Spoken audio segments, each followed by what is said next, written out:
반갑습니다. 신앙 매뉴얼의 정찬도 목사입니다. 오늘의 질문은요, 구원으로의 부르심이란 무엇인가입니다. 하나님께서 그의 기뻐하시는 뜻에 따라서 창세 전에 구원할 자를 선택하셨습니다. 그리고 그가 작정하시고 그가 시작하신 일을 누구를 통해서? 그리스도를 통해서 성취하셨죠. 여러분, 어디에서 성취하셨습니까? 십자가 위에서입니다. 그런데 이미 십자가 사건은 2000년 전에 일어난 사건이지 않습니까? 그렇다면 그 오래전 일이 어떻게 지금의 나에게 적용되고 실현될까요? 그리스도 안에서 이미 성취된 구원이 지금 어떻게 나에게 적용될까요? 성령님을 통해서입니다. 그 성령님의 구원사역의 첫 단계라 할 수 있는 부르심을 우리가 이 시간 먼저 다뤄보도록 하겠습니다. 여러분, 부르심이란 무엇입니까? 일반적으로 누군가를 자신에게 오게 한 행위, 그것이 바로 부르심이죠. 하나님께서 인간을 향한 부르심은 무엇입니까? 하나님께서 구원으로 초대하는 것입니다. 하나님께서 그리스도를 통해 이미 성취된 그 구원으로 부르시는 그의 은혜로운 행위입니다.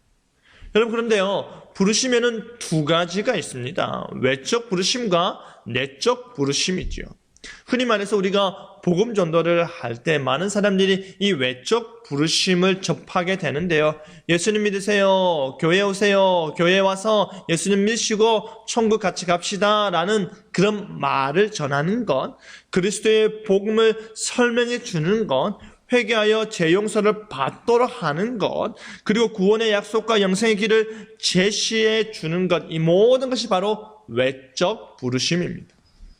사람들이 이 부르심을 향해 믿음으로 반응하건 하지 않건 복음을 듣게 되는 모든 자들에게 동일하게 전해진다라고 하여서 이 외적 부르심을 또 다른 말로 우주적 부르심이라고도 합니다. 모든 사람들에게 누구를 막론하고 동일하게 전해지는 것이죠. 여러분, 그렇다고 하여서 이 부르심이 가짜입니까? 결코 그렇지 않습니다.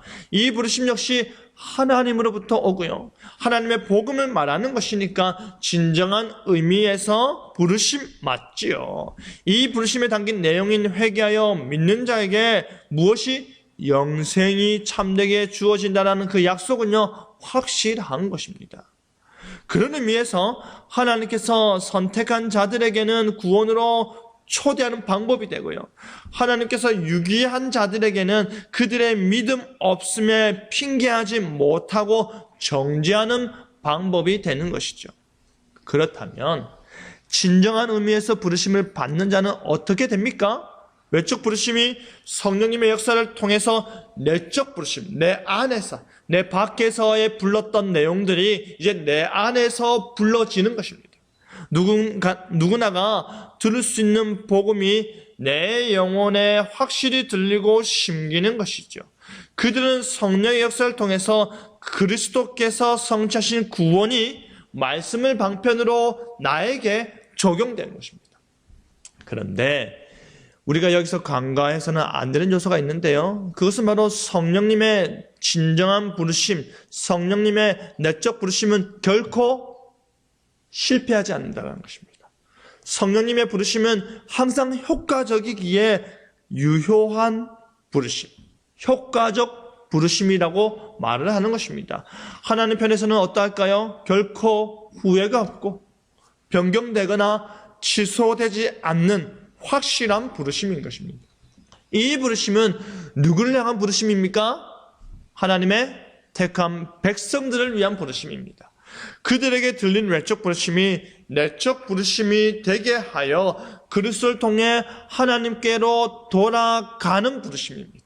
그 부르심은 하나님께로 돌아오는 것이니 구원받게 되는 것이죠. 그렇기 때문에 이를 구원으로의 부르심이라 말하는 것입니다.